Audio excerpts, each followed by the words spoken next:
dos grandes misterios dominan nuestras vidas: el dinero y el amor. ¿Qué es el amor? Es una cuestión que ha sido largamente explorada en libros, en canciones, en películas y en televisión. Pero no se puede decir lo mismo sobre la cuestión de qué es el dinero. No es de extrañar que las teorías monetarias no hayan generado ninguna película taquillera, pero que ni siquiera se haya mencionado en las escuelas es algo que debe ser analizado con detenimiento. Para muchos de nosotros, saber de dónde procede el dinero puede ayudar a afrontar el mito de la creación del dinero y la emisión del papel moneda. Lo que mucha gente cree es que el dinero lo crea el gobierno. Es cierto, pero solo hasta cierto punto. Estos metales y papeles que generalmente asociamos al dinero son, en realidad, creados por una agencia ligada al gobierno federal, llamada la Casa de la Moneda. Pero la mayor parte del dinero no es creado por ella, sino que lo crean en grandes cantidades cada día corporaciones privadas conocidas como bancos. Muchos creen que el dinero que prestan los bancos es el que han dejado en depósito sus clientes. Esto es lo que se cree, pero no es la verdad. En realidad, los bancos crean el dinero que prestan no de sus ganancias ni de los depósitos, sino directamente de la promesa de los prestatarios de devolverlo. La obligación del prestatario en un papel de préstamo incluye que debe pagar lo prestado más un interés. De lo contrario, perderá la casa, el coche o lo que sea. Es un gran compromiso por parte del prestatario. ¿Cuál es el compromiso por su parte del banco? El banco solo inventa dinero que no posee y lo escribe en la cuenta del prestatario. ¿Suena raro? Pero así es. Para demostrar cómo este milagro de la banca moderna llegó a existir, atiende a esta sencilla historia. Es el cuento de los Goldsmith. Hace un tiempo casi cualquier cosa se utilizaba como dinero. Tan solo tenía que ser portable y suficiente gente tenía que tener fe en que después se podría intercambiar por cosas que todo el mundo valorara, como comida, ropa, ollas, conchas, piedras preciosas, semillas de coco, bonitas piedras e incluso plumas. Todas ellas fueron utilizadas como dinero. El oro y la plata eran atractivas, ligeras y fáciles de llevar, así que algunas culturas se especializaron en trabajar estos materiales. Los trabajadores del oro, los Goldsmith, recuerda este nombre, lo pudieron convertir fácilmente en monedas, estandarizando las unidades de oro en función de su peso y de la pureza, hasta certificarlas. Para proteger su oro, los Goldsmith necesitaban una caja fuerte, y pronto sus vecinos llegaron a su casa para pedirles que les alquilaran un espacio donde guardar su dinero y sus joyas. Al poco, los Goldsmith acabaron alquilando cada estantería de su caja fuerte y cada pequeña cantidad de dinero depositada se convirtió en dinero en sus manos. El tiempo pasó y los Goldsmith hicieron una inteligente observación. Los depositantes raramente volvían a recuperar físicamente su oro, y nunca todos a la vez. Esto se debía a que usaban los cheques de los Goldsmith para comprar en el mercado como si fuera el propio oro. Este dinero de papel era mucho más eficaz que las pesadas monedas, y la cantidad podía ser simplemente escrita en lugar de la laboriosa una por una de las monedas para cada transacción. Mientras tanto, los Goldsmith crearon otro negocio.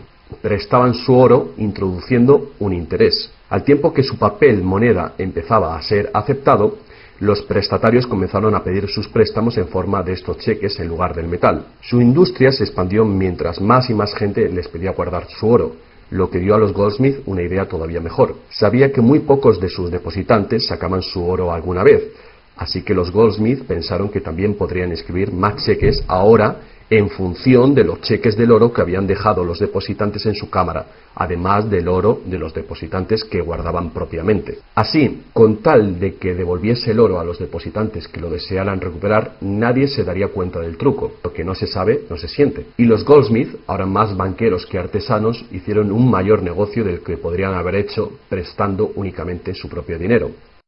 Durante años se hicieron un beneficio secreto fabuloso, con los intereses de los depósitos de todos sus vecinos. Pero ahora que se había hecho una prominente figura en el pueblo, se levantaron sospechas de que estaba gastando el dinero de sus depositantes y amenazaron con sacar todo su oro si Goldsmith no explicaba su repentina riqueza. Al contrario de lo que se podría pensar, esto no afectó a su fortuna. A pesar de la duplicidad patente de su truco, su idea funcionó porque los depositantes no perdieron nada de su oro. Estaba seguro en la cámara de Goldsmith. En vez de sacar su oro, los depositantes acordaron que Goldsmith, ahora convertido en su banquero, debía compartir la fortuna que habían contribuido a crear, otorgándoles un interés por su oro. Esto fue el comienzo de la banca. El banquero pagaba un pequeño interés por el depósito del dinero de otra gente que después prestaba a un interés mayor. La diferencia cubría los costes de operación del banquero y su beneficio. La lógica del sistema parecía sencilla y cubría la necesidad de las personas de crédito. Pero esta no es la manera en la que trabaja la banca hoy en día. El banquero Goldsmith no estaba del todo contento con lo que ganaba después de descontar el interés que pagaba a los depositantes, y la demanda de crédito crecía con fuerza, mientras los europeos se expandían por América. Sus préstamos estaban limitados por la cantidad de oro que permanecía en su caja. Ahí es cuando tuvo una idea todavía mejor. Como nadie sino él sabía cuánto oro había en la caja, podía hacer cheques sobre dinero que ni siquiera existía. Como los prestatarios no iban a retirar su oro con sus cheques al mismo tiempo, ¿cómo iba alguien a darse cuenta de este truco? Esta nueva cara del negocio funcionó muy bien, y el banquero se hizo inmensamente rico con los intereses de un oro que ni siquiera existía. La idea de que el banquero creaba dinero de la nada era demasiado extraordinaria para creerla. Por lo tanto, el fraude no fue descubierto por la gente durante mucho tiempo. El poder de crear dinero hizo que el banquero se sintiese prepotente, como podrás imaginar. Pero con el tiempo, la cantidad de los préstamos del banquero y su escandalosa riqueza hizo que una vez más se levantara sospechas. Algunos clientes empezaron a reclamar su oro en lugar de la representación en papel. Los rumores se propagaron y todos los demás depositantes acudieron reclamando su oro. El juego se acabó. La marea de propietarios de cheques intentando recuperar su oro creó largas colas, y el banquero no tenía oro y plata suficiente para devolver a sus legítimos propietarios. Esto se llama el pánico de los ahorradores, y es lo que todo banquero teme que suceda. Este fenómeno puede suceder en un determinado banco, pero afecta a la confianza del público en todos los demás banqueros. Todo hubiera sido mucho más fácil si, antes que nada, se hubiera prohibido la creación del dinero desde la nada. Pero las grandes cantidades de crédito eran esenciales para la expansión de los países europeos. Así que, en lugar de prohibir esta práctica, fue legalizada y regulada. Así que los banqueros acordaron poner límites a la cantidad de dinero fraccionado que pudieran hacer. El límite sería mucho mayor que el verdadero valor del oro y plata depositados. Lo normal era $9 artificiales por $1 en oro, es decir, real. Estas disposiciones fueron controladas mediante inspecciones por sorpresa. También se acordó que, en caso de un crack financiero, los bancos centrales apoyarían a los locales con inyecciones de dinero en oro. Solo si cracks en diferentes bancos al mismo tiempo se produjeran y la burbuja de créditos del Banco Central explotara, el sistema podría hacerse añicos y destruirse.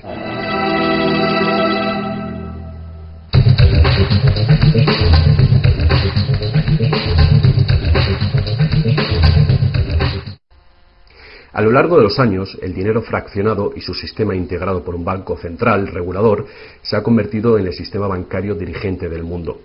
Al mismo tiempo, el sistema fraccional del oro apoyando al dinero como deuda ha desaparecido. La naturaleza básica del dinero ha cambiado. En el pasado, el billete de dólar era un recibo que te permitía cambiarlo por una cantidad de oro o plata determinadas. Ahora, un billete o dólar digital solo puede ser cambiado por otro billete o dólar digital. En el pasado, el crédito creado por los bancos privados solo existía en la forma de billetes de banco que la gente podía rehusar, como ahora se pueden rehusar otros cheques privados.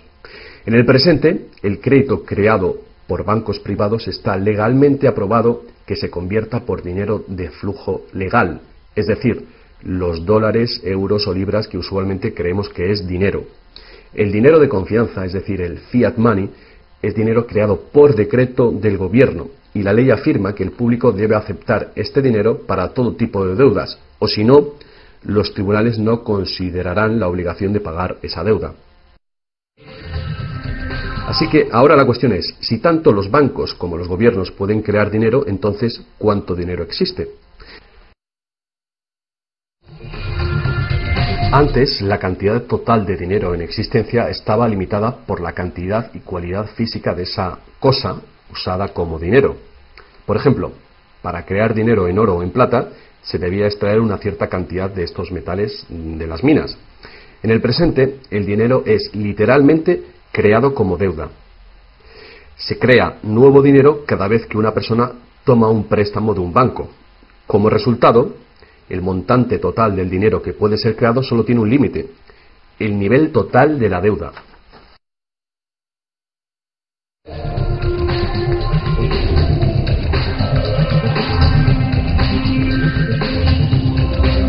Los gobiernos ponen una disposición adicional para limitar la creación de dinero, imponiendo reglas conocidas como requerimientos fraccionales de la reserva. Son arbitrarias en su misma esencia. Estos requerimientos varían de un país a otro y de un tiempo a otro. En el pasado se obligaba a los bancos a tener al menos $1 en oro por cada $10 creados. Hoy en día, la proporción ya no tiene relación con el dinero actualmente en depósito, sino con el dinero creado a su vez de la deuda creada sobre el dinero en depósito en el banco.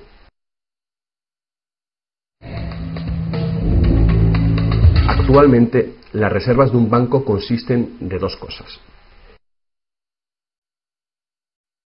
la cantidad del dinero del Estado o equivalente más la cantidad existente de dinero deuda que el banco tiene en depósito. Para ilustrar esto de una manera simple, imaginemos que ha abierto un banco nuevo y todavía no tiene depósitos. Los inversores en este banco han hecho un depósito de $1.111,12. Este es el dinero existente en el Banco Central, que llamaremos principal. La proporción de dinero en reserva es de 9:1. Paso 1. Las puertas se abren y el banco da la bienvenida a su primer cliente. Necesita $10.000 para comprar un coche. Con la proporción de 9:1, el nuevo banco necesita que el Banco Central le permita crear 9 veces esa cantidad, o $10.000, desde la base de la deuda contraída por la solicitud de préstamo del cliente. Esos $10.000 no se sacan de ningún lado. Es nuevo dinero simplemente tecleado en un ordenador como crédito del banco en la cuenta del cliente. El cliente tiene que firmar ese crédito para conseguir el dinero para comprarse el coche. Paso 2. El vendedor entonces deposita estos 10.000 nuevos dólares creados en el banco. Al contrario que el dinero creado por el gobierno, depositado en el Banco Central, este nuevo dinero creado por el crédito no puede ser multiplicado por la proporción de la reserva. En lugar de ello, es dividido por el ratio de la reserva, en una proporción de 9:1. Un nuevo préstamo de $9.000 puede ser creado sobre la base del depósito de $10.000. Si esos $9.000 son depositados por una tercera persona en el mismo banco que lo creó en uno diferente, se convierte en una base legal para un tercer asunto de crédito bancario, esta vez por la cantidad de $8.100. Al igual que con las muñecas rusas, cada nivel contiene un pequeño dólar dentro de otro pequeño dólar. Cada depósito contiene el potencial para otro pequeño crédito en una infinita serie decreciente. Si el dinero del préstamo creado no es depositado en el banco, el proceso se detiene. Esta es la parte impredecible del mecanismo de creación de dinero basado en la deuda. Pero lo más probable es que el nuevo dinero creado en cada paso será depositado en el banco, y el proceso de la proporción de reserva de dinero se repetirá una y otra vez hasta que los $100.000 de nuevo dinero se hayan creado dentro del sistema bancario. Todo este nuevo dinero se habrá creado enteramente desde la deuda, y el proceso entero habrá sido autorizado legalmente por el depósito inicial de $1.111,12 que todavía permanecerán en el Banco Central. Lo que resulta más ingenioso de este sistema es que los libros de contabilidad de cada banco en la cadena deben mostrar que tiene un 10% más de depósitos que de préstamos. Esto da a los bancos el incentivo de adquirir depósitos para poder hacer préstamos, apoyando la impresión común pero falsa de que los préstamos proceden de los depósitos. A menos que los sucesivos préstamos estén depositados en el mismo banco, no se podrá decir que algún banco en particular haya pasado su límite inicial de 9-1 creando deuda de la nada.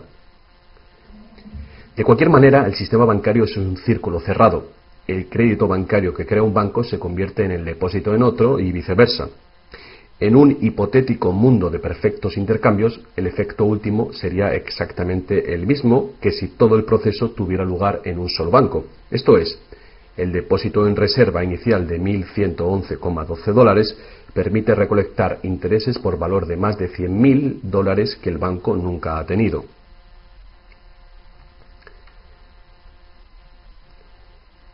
Si esto te resulta extraño, atiende esto. En tiempos recientes, como resultado de la presión de los lobbies bancarios, los requerimientos para hacer un depósito de reserva en el Banco Central prácticamente han desaparecido en la mayoría de los países. Y las proporciones de reserva pueden ser más altas que 9-1. Para algunas cuentas, 20-1 y para otras, 30-1 son comunes. E incluso más recientemente, usando tarifas para los préstamos y así aumentar los ratios de requerimiento de reservas de los clientes, los bancos ahora han encontrado una manera de eludir las limitaciones de los requerimientos de la reserva fraccionaria por completo. Así que cuando las reglas son complejas, el sentido común real es bastante simple. Los bancos pueden crear tanto dinero como nosotros podemos pedir prestado.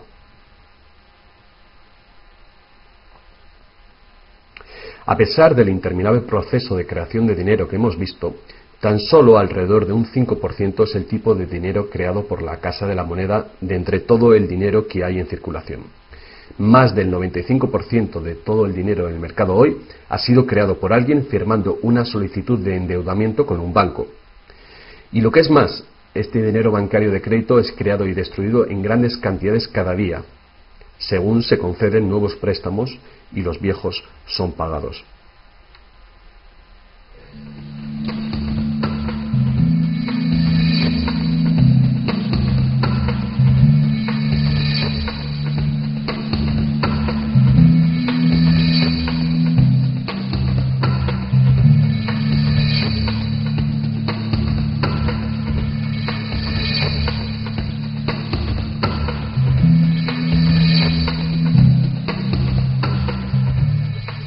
Los bancos solo pueden ejecutar este sistema del dinero con la participación activa del gobierno. Primero, porque los gobiernos emiten leyes de divisas para hacer legal la moneda de confianza nacional, el fiat money. Segundo, porque los gobiernos permiten créditos privados para que sean pagados en esta moneda de curso legal. Y tercero, porque los tribunales estatales dan vigor a las deudas. Por último, los gobiernos aprueban regulaciones para proteger el funcionamiento del sistema monetario y su credibilidad ante el público sin hacer nada para contar a la ciudadanía de dónde procede el dinero. La verdad desnuda es que cuando firmamos la solicitud de una hipoteca o de un préstamo, nuestra firma promete un pago avalado por los bienes que daremos si no conseguimos pagarlo. Y estas son las únicas cosas de verdadero valor envueltas en la transacción. Cualquiera que crea que cumpliremos con la obligación la puede considerar como un bien o valor intercambiable o vendible. Es una deuda y por lo tanto una forma de dinero.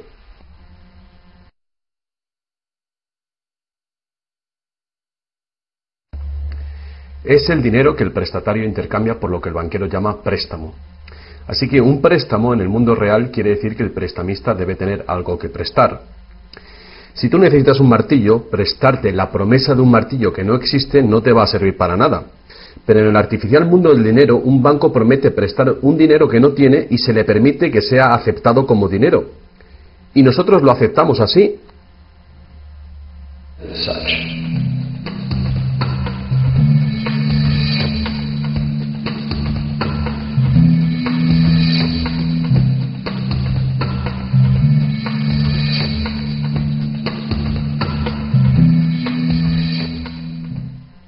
Una vez que el prestatario firma la solicitud de préstamo, el banco lo consigna como una transacción en su ordenador, con unas cuantas claves, escribiendo una deuda del prestatario con el banco.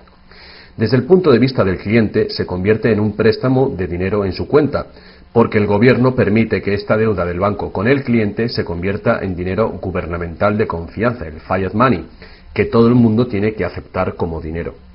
Otra vez, la verdad básica es muy sencilla. Sin el documento que el prestatario firma, el banquero no tendría nada que prestar. ¿Alguna vez te has preguntado cómo todas las instituciones, el gobierno, las corporaciones, los pequeños negocios, las familias, pueden estar todos en deuda al mismo tiempo y por esas cantidades tan astronómicas? ¿Alguna vez te has preguntado cómo puede haber tanto dinero al mismo tiempo para prestar? Bien, ahora ya lo sabes. No lo hay. Los bancos no prestan dinero, simplemente lo crean de las deudas, y esa deuda es potencialmente ilimitada, tanto como la emisión de moneda. Y la situación opuesta también es verdadera. ¿No es asombroso que a pesar de la increíble riqueza de recursos, de innovaciones y productividad que nos rodean, casi todos, desde los gobiernos hasta las compañías y los individuos, estén en graves deudas con los banqueros? Si la gente se parara a pensar cómo esto puede suceder, ¿cómo puede ser que la gente que produce la verdadera riqueza en el mundo estén en deuda con aquellos que únicamente prestan el dinero que representa la riqueza?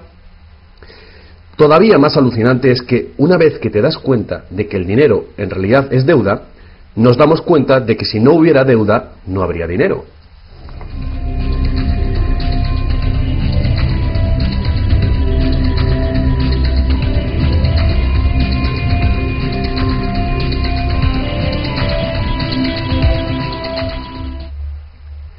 Si esto es nuevo para ti, no eres el único. Mucha gente piensa que si todas las deudas se pagaran, el estado de la economía mejoraría. Es cierto a un nivel individual. Como tenemos más dinero para gastar cuando dejamos de pagar una deuda, pensamos que si todo el mundo pagara sus deudas, habría más dinero para gastar.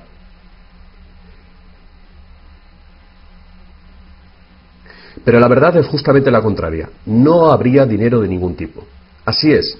Somos totalmente dependientes de renovar continuamente el nivel de crédito bancario para que haya dinero en existencia. Sin préstamos no hay dinero, que fue justamente lo que pasó durante la Gran Depresión en Estados Unidos. El suministro de dinero se cortó drásticamente, al tiempo que los suministros de préstamos se cortaban.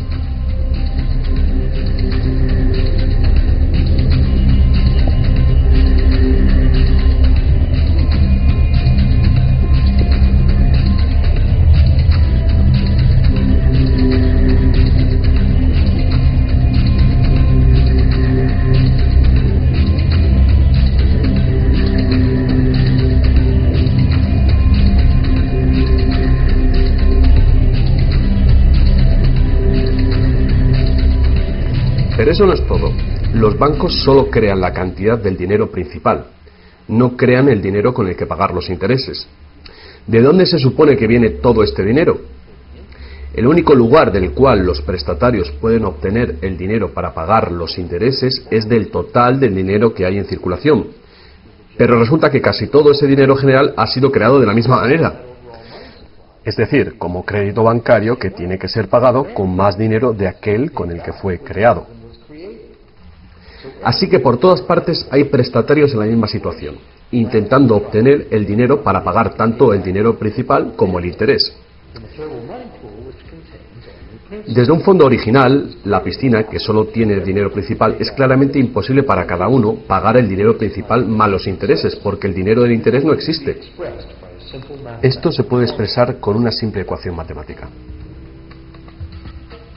El gran problema aquí es que en caso de préstamos de largo plazo como hipotecas y deuda pública, el interés total excede mucho al dinero principal. Así que, a menos que un montón de nuevo dinero sea creado para pagar los intereses, es decir, un gran número de nuevas hipotecas, no podrá funcionar la economía.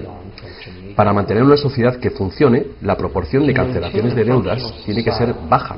Así que para conseguir esto, más y más dinero deuda tiene que ser creado para satisfacer la demanda de dinero con el fin de servir el interés de la deuda previa. Pero por supuesto, esto hace que el nivel de la deuda sea todavía mayor y que más intereses tengan que ser pagados, resultando en una escalable e imparable espiral de endeudamiento.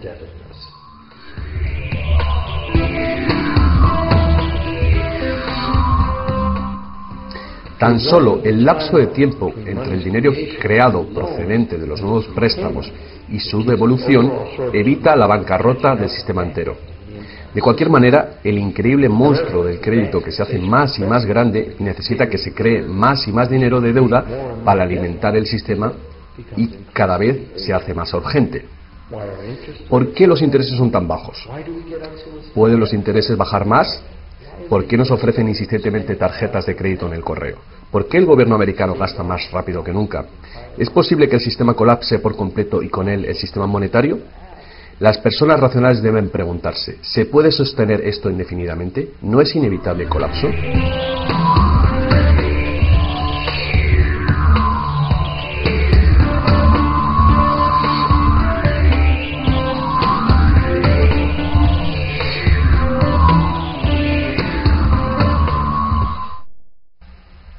El dinero facilita la producción y el intercambio de bienes.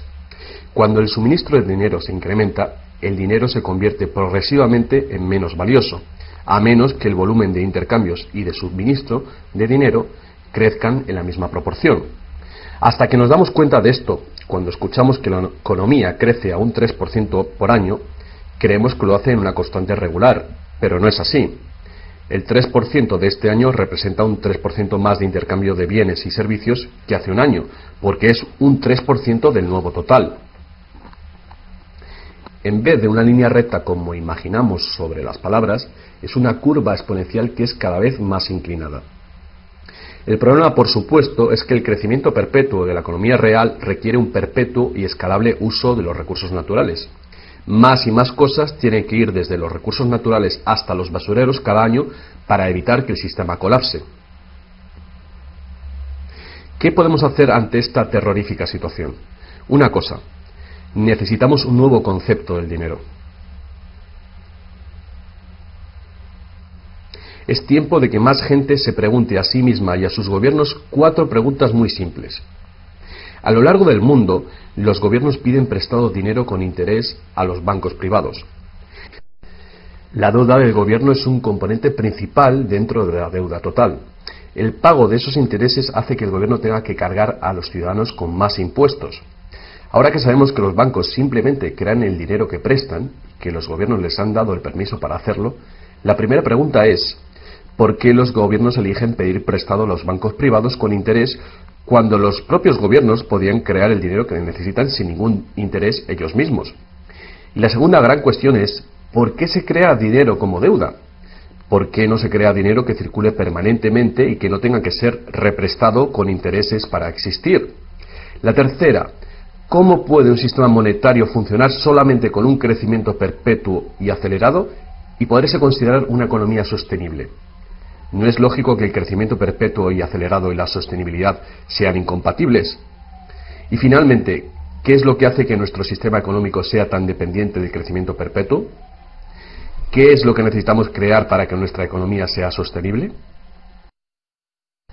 Hubo un tiempo en el que cargar con interés al préstamo se llamaba usura y era susceptible de severas penas, incluida la muerte. Todas las grandes religiones prohibían la usura. La mayoría de los argumentos contra la práctica de la usura eran morales. Se entendía que la única función legítima del dinero era la de ser un medio de intercambio de bienes y servicios. Cualquier manera de ganar dinero procedente del dinero se consideraba labor de un parásito o de un ladrón.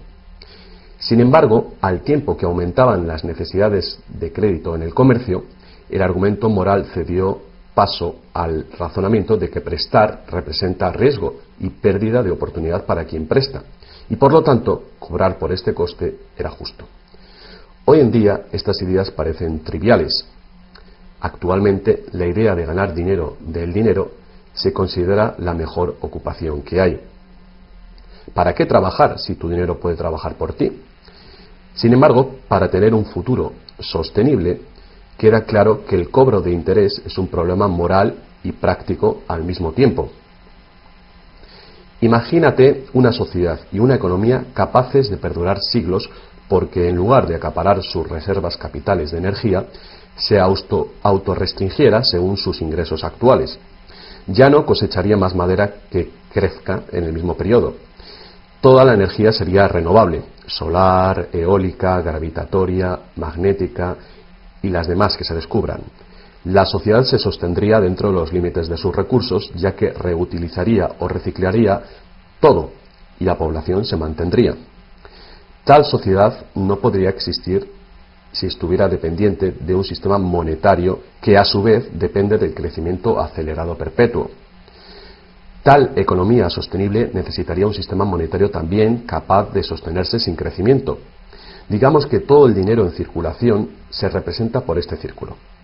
Además, imaginemos que los prestadores de dinero también tienen dinero verdadero para prestar. Pero si algunas personas dentro del sistema empiezan a prestar dinero cobrando interés por ello, entonces su parte del suministro total del dinero aumentaría. Y si siguen prestando todo el dinero que se devuelva, cobrando siempre interés por ello, ¿cuál sería el inevitable resultado? Ya sea oro, dinero, confianza o de deuda, no importa, los prestadores de dinero acabarían con todo el dinero. Y después todos pasaríamos a estar en quiebra y ellos acabarían con toda la propiedad real. Solo si los beneficios de prestar dinero con interés fueran equitativamente distribuidos entre la población, se podría resolver este problema. Fuertes impuestos sobre los beneficios de los bancos podrían posibilitar este equilibrio, pero entonces no habría incentivo para los bancos. Si fuéramos capaces de liberarnos de la situación actual, podríamos imaginar la banca como un servicio social sin ánimo de lucro, diseminando sus beneficios a la sociedad como un dividendo universal de los ciudadanos, prestando sin cobrar interés alguno.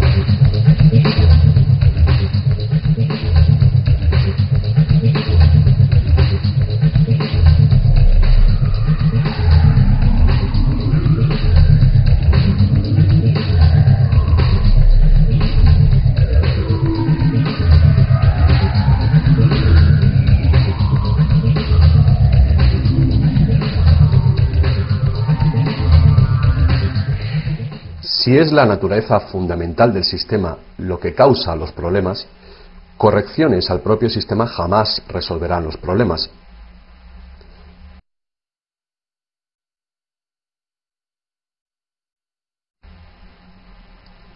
El sistema en sí debe ser reemplazado. Muchos críticos del sistema monetario hacen llamamientos a la vuelta al estándar del oro, insistiendo que el oro tiene una larga historia de confianza. Pero ignoran las muchas trampas que se puede hacer con el oro: limar las monedas, alterar el metal, monopolizar el mercado, todas prácticas habituales en la antigua Roma que contribuyeron a su caída. Algunos defienden la plata por ser más abundante que el oro y así más difícil de monopolizar. Muchos dudan de la idea de volver al uso de los metales preciosos en absoluto. Nadie quiere volver a llevar bultos de monedas para ir de compras. Es cierto que el dinero de papel, el plástico, el digital o más probablemente dinero de identidad biométrica tendría el mismo potencial de crear dinero de crédito sin límite, igual que tenemos ahora. Yendo más allá, si el oro fuera nuevamente la única base legal para el dinero, los que no tengamos oro nos quedaríamos sin dinero. Otros críticos del sistema monetario insisten en que la codicia y la deshonestidad son los principales problemas, y que puede haber un sistema más equitativo que volver al estándar de plata o de oro. Muchos grandes pensadores han sugerido maneras alternativas para crear dinero. Muchos sistemas de intercambio crean dinero como deuda de la misma manera que hacen los bancos, pero se hace transparentemente y sin cobro de interés. Por ejemplo, un sistema de trueque expresa la deuda como horas de trabajo, considerando el valor de todo trabajo igual y a la par con el dólar, y así permite que la hora de trabajo sea igualada con el precio del dólar de los bienes y servicios. Este tipo de sistema puede organizarlo cualquier persona capaz de gestionar la contabilidad. La preparación ahora de sistemas de trueque a nivel municipal sería prudente en previsión del inminente colapso del sistema actual. La reforma monetaria, al igual que la reforma electoral, es un tema muy polémico. Es una reforma que requiere una voluntad de cambio y de pensar fuera del cubículo habitual. La reforma monetaria, igual que la reforma electoral, no vendrá fácilmente, ya que los más privilegiados por el sistema existente actualmente harán todo lo posible para mantener sus ventajas. Ahora que hemos visto que el dinero es solo una idea y que en realidad el dinero puede ser cualquier cosa que concebimos, os presento un único sistema monetario para tú consideración.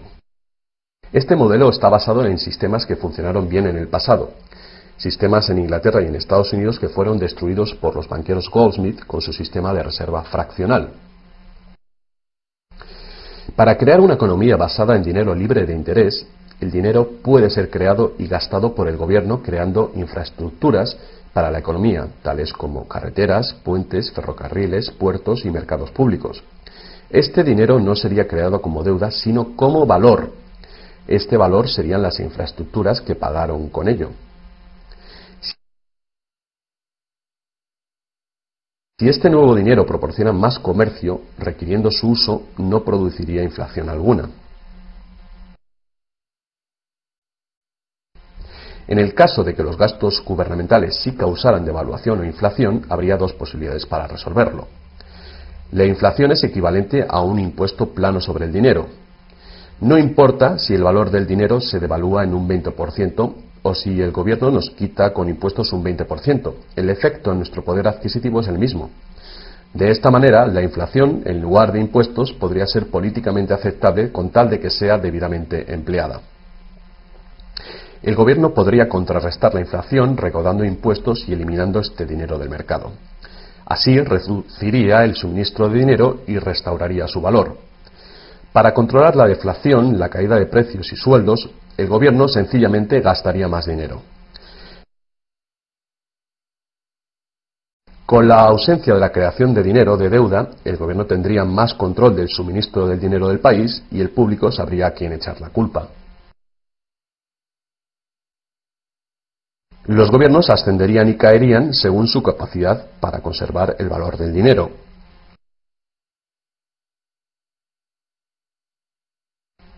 El gobierno dependería de los impuestos como ahora, pero los impuestos llegarían mucho más lejos, ya que ninguna parte de ellos se gastaría en pagar intereses a los banqueros. No podría haber ninguna deuda nacional si el gobierno sencillamente creara el dinero que necesita. Nuestro perpetuo servicio a los bancos pagando la deuda dejaría de existir.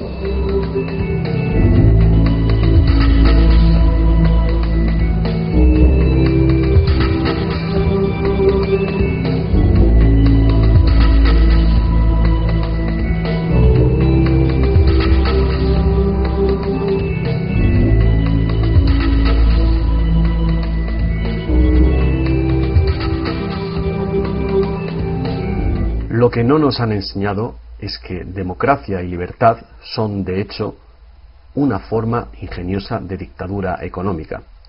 Mientras toda nuestra sociedad dependa de un suministro de crédito bancario para sus necesidades monetarias, los banqueros serán quienes deciden quién tendrá el dinero que se necesita y quién no. And who doesn't.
Poca gente hoy en día sabe que la historia de los Estados Unidos ha sido en su mayor parte la lucha por liberarse de los bancos europeos.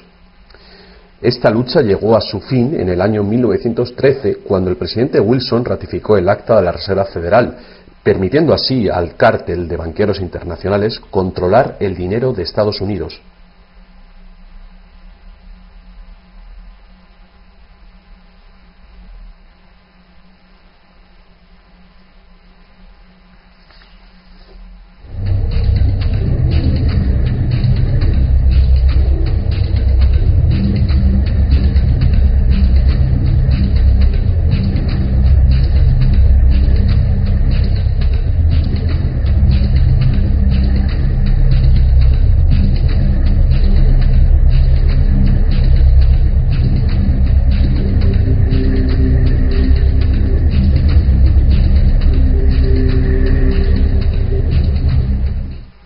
poder de este sistema está profundamente integrado.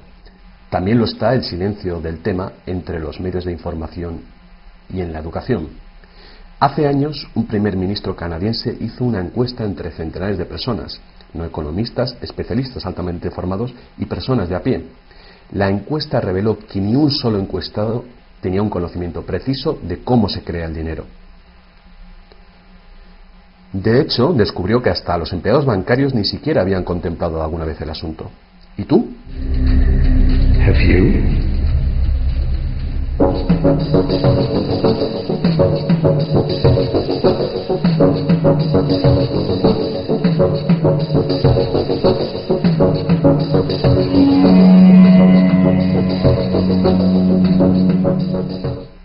El sistema moderno de dinero como deuda nació hace más de 300 años, cuando un decreto real otorgó al primer banco de Inglaterra el poder de emitir recibos de oro fraccionales con un modesto porcentaje de 2:1. Este porcentaje fue solo el principio, el primer paso. El sistema ahora es global, crea cantidades de dinero sin límites desde la nada y tiene a casi todos los seres humanos del planeta encadenados a una cadena de deuda que nunca puede ser pagada. ¿Pudo haber ocurrido todo por accidente o es una conspiración? Evidentemente, algo muy gordo se está jugando aquí.